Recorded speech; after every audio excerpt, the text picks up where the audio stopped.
तो हेलो बच्चों, I hope आप सब बढ़िया होंगे। और जे एडवांस 2026 चैप्टर का नाम एटॉमिक स्ट्रक्चर है। और जे एडवांस में 2025 में एटॉमिक स्ट्रक्चर से कोई क्वेश्चन नहीं आया था, लेकिन इस बार 2026 में 2 क्वेश्चन पूछे गए हैं। एक तो न्यूमेरिकल में पूछा गया और एक ऑब्जेक्टिव में क्वेश्चन पूछा गया है। 4 नंबर का एक क्वेश्चन था। क्वेश्चन बड़ा प्यारा है, बोर का भी यूज में लिया गया है, स्पेक्ट्रम में भी आप बोल सकते हो कि उसका फॉर्मूला भी यूज में लिया गया है। आइए क्वेश्चन की बात करते हैं। क्वेश्चन क्या बोल रहा है कि भैया आपके पास एक्स ए प्लस है, वाई बी प्लस है और हाइड्रोजन लाइक स्पीसीज। अच्छी बात है, हाइड्रोजन लाइक स्पीसीज है मतलब कितने इलेक्ट्रॉन स्पीसीज है? 1 इलेक्ट्रॉन। ठीक है। The wavelength of the light absorbed during the transition between the state with principal quantum number n बराबर 1 एंड n बराबर 2 of X A plus is lambda. क्या बोल रहा है ये, मैं आपको समझाता हूँ कि एक्स ए प्लस, ठीक है, आराम से देखना, कोई जल्दबाजी नहीं करना। एक्स ए प्लस में क्या हो रहा है कि n बराबर 1 एंड n बराबर 2 में वो एक वेवलेंथ एब्जॉर्ब कर रहा है, कौन सी? लैम्डा। आराम से समझ में आ गई। जब n बराबर 1 से n बराबर 2 में जा रहा होगा तो वेवलेंथ कौन सी एब्जॉर्ब कर रहा है? लैम्डा। ठीक है। इसके बाद ये बोल रहा है कि the wavelength of the light absorb during the transition between the states with principal quantum number n बराबर 2 एंड n बराबर 4 of Y B plus is 9 lambda.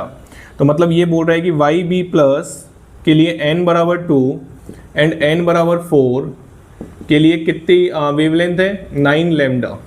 आराम से समझ में आ गई बात। आराम से देखो, कोई जल्दबाजी नहीं है। क्वेश्चन का सॉल्यूशन बताने नहीं आया मैं। आप जो भी बच्चे पेपर देने वाले हैं जे एडवांस का फ्यूचर में, या जेई मेंस का, या जेई की प्रिपरेशन कर रहे हैं, नीट की प्रिपरेशन कर रहे हैं, वो कॉन्सेप्ट पे फोकस करें।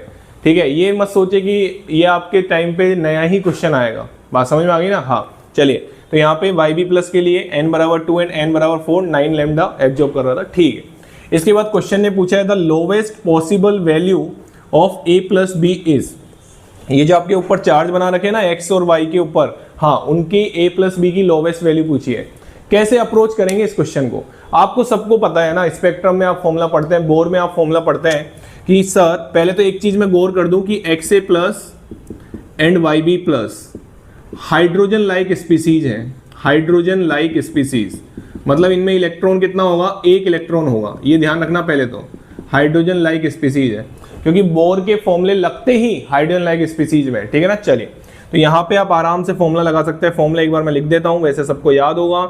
आर जेड स्क्वायर 1/n1 का स्क्वायर माइनस 1/n2 का स्क्वायर। n1 क्या होता है? Lower energy level. कई बच्चों को तो इसी में कंफ्यूजन रहता है। n1 क्या होता है? Lower energy level. n2 क्या होता है? Higher energy level. बात समझ में आ गई?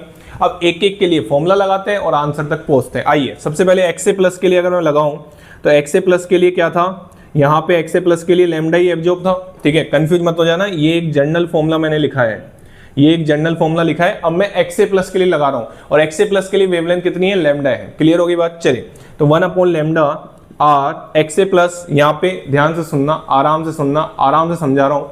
यहाँ पे मैं क्या कर रहा हूँ, एक्स ए प्लस का एटॉमिक नंबर मान लेता हूँ, एक्स ए प्लस का एटॉमिक नंबर मान लेता हूँ जेड है। कोई दिक्कत नहीं है? अरे कोई दिक्कत है क्या इसमें? मैंने जेड और कुछ मान लेता हूँ यार, आपको कंफ्यूज नहीं हो जाओ आप, है ना। मान लो मैंने जेड वाई मान लिया, ठीक है, या जेड पी मान लिया, छोड़ो, जेड पी मान लिया। ठीक है, चलिए। और वाई बी प्लस का एटॉमिक नंबर मैंने मान लिया कितना? Z Q. कोई दिक्कत नहीं है ना इसमें? तो कोई दिक्कत नहीं है। ठीक है, वो ए और बी लिख देता, कंफ्यूज हो जाते। चलिए, तो आर जेड पी का स्क्वायर, ठीक है सर, और n1 कितना है? 1, तो 1 माइनस 1/4। आराम से देखो, कोई जल्दबाजी नहीं। ये कितना हो जाएगा? 3/4 हो जाएगा, तो ये आपका निकल के आ जाएगा 3r/4। आराम से देखो, ठीक है, जेड पी का स्क्वायर। ठीक है, एक्स ए प्लस के लिए निकाल दिया, ये एक्स ए प्लस के लिए किया है मैंने। ठीक है, चलिए, इसके बाद वाई बी प्लस के लिए कर दो। वाई बी प्लस के लिए क्या होगा? 1/लैम्डा। वाई बी प्लस के लिए क्या होगा? 1/लैम्डा आर, हाँ भाई बोलो, जेड क्यू का स्क्वायर 1 कितना है? n1 में कितना है? 2, तो ये 4 हो जाएगा और ये कितना हो जाएगा? 36 हो जाएगा। नहीं 16 होगा सर, कैसी बात कर रहे हो? 16 होगा। ठीक है सर, देखो आराम से देखो, जल्दबाजी नहीं। 2 का स्क्वायर 4, 4 का स्क्वायर 16। ठीक है, एलसीएम ले लो, तो आप एलसीएम ले लोगे तो कितना हो जाएगा? 12/16 हो जाएगा। क्या सबको दिख रहा है? 16 एलसीएम ले लिया, तो ये आ रहा है मेरे हिसाब से, 1 मिनट रुक जाओ, ये यहाँ पे आ रहा है 16, आपने एलसीएम ले लिया तो 16 हो जाएगा, और यहाँ पे 4 - 3 3 हो जाएगा। बहुत बढ़िया, और ये आ जाएगा 3r/z³ का स्क्वायर। आराम से देखो, क्या हमने कुछ गलती कर दी? 16 एलसीएम ले लिया, ठीक है, आराम से आप देख सकते हैं 4 - 1 3 हो जाएगा। ठीक है, अब आप यहाँ पे, ओहो, यहाँ पे लैम्डा थोड़ी था, यहाँ पे तो लैम्डा कितना आएगा? 9 लैम्डा आएगा। 9 लैम्डा आएगा ना बेटा, यहाँ पे लैम्डा कितना आएगा 9 लैम्डा, ठीक है। मैं फिर से बोल रहा हूँ, ये एक जनरल फॉर्मूला मैंने लिखा है, एक्स ए प्लस के लिए लैम्डा दे रखी थी इसलिए मैंने लैम्डा लिखा है, कंफ्यूज मत हो जाना। वाई बी प्लस के लिए 9 लैम्डा लिख रखी थी इसलिए मैंने 9 लैम्डा लिख दिया, कंफ्यूज मत हो जाना, ठीक है ना। चलिए अब हमको क्या करना है, कुछ नहीं करना, ये इक्वेशन 1 ये इक्वेशन 2 दोनों को डिवाइड कर दो। तो अगर दोनों को डिवाइड करोगे तो मैं ऊपर जगह कर देता हूं आराम से, इस क्वेश्चन की अब कोई जरूरत है नहीं, इसको रफ कर दो, कोई दिक्कत वाली बात नहीं है, आराम से देखो। ये देखो इधर देखना भाई, आराम से देखना, इधर देखो। तो आप इनको डिवाइड करोगे, इसको इससे डिवाइड करोगे तो मेरे को आता हुआ दिख रहा है 9 बराबर, ध्यान से देख लो, इस इक्वेशन में मैं इसका डिवाइड कर रहा हूं, मतलब अगर मैंने इसको इक्वेशन 1 नाम दी, इसको इक्वेशन 2 नाम दी, तो मैं क्या कर रहा हूं, मैं कर रहा हूं इक्वेशन 1 पूरा आराम से समझो, इक्वेशन 1 और इक्वेशन 2 को डिवाइड कर रहा हूं, ठीक है। तो ये कितना आ रहा है 9 बराबर, हाँ भाई आप आराम से देखो 3r, इसको मैं एक बार पूरा लिख देता हूं जिससे बच्चों को कंफ्यूजन ना हो, जेड पी का स्क्वायर डिवाइड बाई 4, ठीक है। आराम से देखो 3r जेड क्यू का स्क्वायर डिवाइड बाई 16, सही है। आराम से आप ये कैलकुलेशन कर सकते हैं। तो यहाँ से 3r से 3r कट गया, ठीक है, और ये 4 बार कट जाएगा, तो आप इसको सिंप्लीफाई करेंगे तो ये आ जाएगा 9 बराबर जेड पी का स्क्वायर अपॉन जेड क्यू का स्क्वायर इंटू 4। देखो आराम से, तो यहाँ पे आपका आ रहा है जेड पी का स्क्वायर अपॉन जेड क्यू का स्क्वायर किसके बराबर आ रहा है, आप इसको देखेंगे 9/4। तो आप अगर यहाँ पे ध्यान से देखें Z P upon Z Q, obviously positive value लेनी है, तो कितना जाएगा 3/2। पी किसका एटॉमिक, जेड पी किसका एटॉमिक नंबर था, एक्स ए का, जेड क्यू किसका एटॉमिक नंबर था, वाई बी का। आप मेरे को एक चीज बताओ, आराम से सुनना, अब यहाँ पे क्वेश्चन में सोचना था, अब जेई ने तड़का डाला है, यहाँ तक तो कुछ जेई का तड़का नहीं था, यहाँ पे आपको कंफ्यूजन। अब कई तो क्या बोल रहे हैं कि जेड पी को 3 मान लो, जेड क्यू को 2 मान लो। अरे भाई क्यों मान लो, क्यों मान लो, रेशियो है ना ये तो, अरे ये तो रेशियो है ना मेरे भाई, 6/4 भी तो हो सकता था, 6/4 भी तो हो सकता था, नहीं हो सकता था कि 6/4, 3 से काट दे 3/2 आ जाता।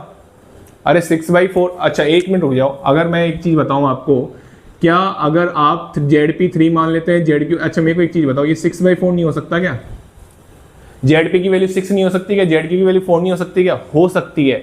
तो यही कंफ्यूजन है कि क्या करें हम यहाँ पे आके। तो बेटा यहाँ पे आपको ये सोचना था कि आपसे है ना लोवेस्ट वैल्यू पूछी है, ये कॉन्सेप्ट है जेई का। यहाँ पे आपसे क्या पूछी है, लोवेस्ट पॉसिबल वैल्यू पूछी है, और जब लोवेस्ट उसने बोल दिया ना, तो आप आराम से यहाँ पे इसकी कम से कम कितनी वैल्यू मान सकते हैं, जेड पी मतलब एटॉमिक नंबर, देखो एटॉमिक नंबर इंटीजर वैल्यू होगी, इसमें कोई सोचने और समझने की बात नहीं है। तो आप आराम से लोवेस्ट पूछा है इसलिए मान पा रहे हैं, लोवेस्ट पूछा है तो आप एक्स ए का एटॉमिक नंबर 3 और एक्स वाई बी का एटॉमिक नंबर 2 मान सकते हैं, बिल्कुल मान सकते हैं। तो एक्स ए का यहाँ पे मैं इसको थोड़ी सी जगह कर देता हूँ, लोवेस्ट वैल्यू आपसे पूछी थी, आप आराम से देखें तो यहाँ पे एक्स ए प्लस का एटॉमिक नंबर आ गया कितना 3, और वाई बी प्लस का एटॉमिक नंबर कितना आ गया 2। 3 + 2 आंसर मत दे के आ जाना, ये कई बच्चों ने करी होगी गड़बड़, 100% करी होगी। जल्दबाजी हमारे लिए बहुत नुकसान होती है ऑब्वियसली। यहाँ पे आपको ए और बी की वैल्यू पूछी थी, तो मेरे को एक चीज बताओ, 3 पे कौन आता है, लिथियम आता है, 2 पे कौन आता है, एटॉमिक नंबर है ये एटॉमिक नंबर है, हीलियम आता है। आप मेरे को एक चीज बताओ, ये दोनों हाइड्रोजन लाइक स्पीसीज है, एक इलेक्ट्रॉन होना चाहिए, तो लिथियम पे चार्ज कितना आना चाहिए, सब बच्चों को पता होना चाहिए, लिथियम पे चार्ज आना चाहिए +2 और हीलियम पे चार्ज आना चाहिए +1, यही लोवेस्ट वैल्यू है। तो बताओ ए की वैल्यू कितनी आ गई, ए की वैल्यू आ गई 2 और बी की वैल्यू कितनी आ गई 3, बी की वैल्यू आ गई 1, तो ए + बी की वैल्यू कितनी आ गई 3। इस क्वेश्चन का आंसर है 3। मैं फिर से बोल रहा हूं, सिंगल इलेक्ट्रॉन स्पीसीज थी, यहाँ पे लिथियम का एटॉमिक नंबर 3 होता है, कितना पॉजिटिव चार्ज हो कि सिंगल इलेक्ट्रॉन बन जाए 2 पॉजिटिव चार्ज, हीलियम पे कितना पॉजिटिव चार्ज हो कि 1 इलेक्ट्रॉन बन जाए 1 पॉजिटिव चार्ज। आप पढ़ते हैं इसको आराम से, लोवेस्ट पूछी थी इसलिए मैंने इनको बराबर करा, नहीं तो नहीं कर सकता था। लोवेस्ट सबसे कम पूछी थी तो भैया हीलियम और लिथियम होंगे, बात समझ में आ गई। तो ये था, इस पे फोकस करना, लोवेस्ट पे, यही जेई ने तड़का डाला था। ऐसा नहीं है हम कभी भी मान सकते हैं, क्योंकि रेशियो तो ये भी हो सकता है, वैल्यू तो ये भी हो सकती है, ठीक है ना। चलिए थैंक यू सो मच। ये था जेई एडवांस 2026, चैप्टर का नाम एटॉमिक स्ट्रक्चर। चैनल को लाइक करें, शेयर करें और सब्सक्राइब करें।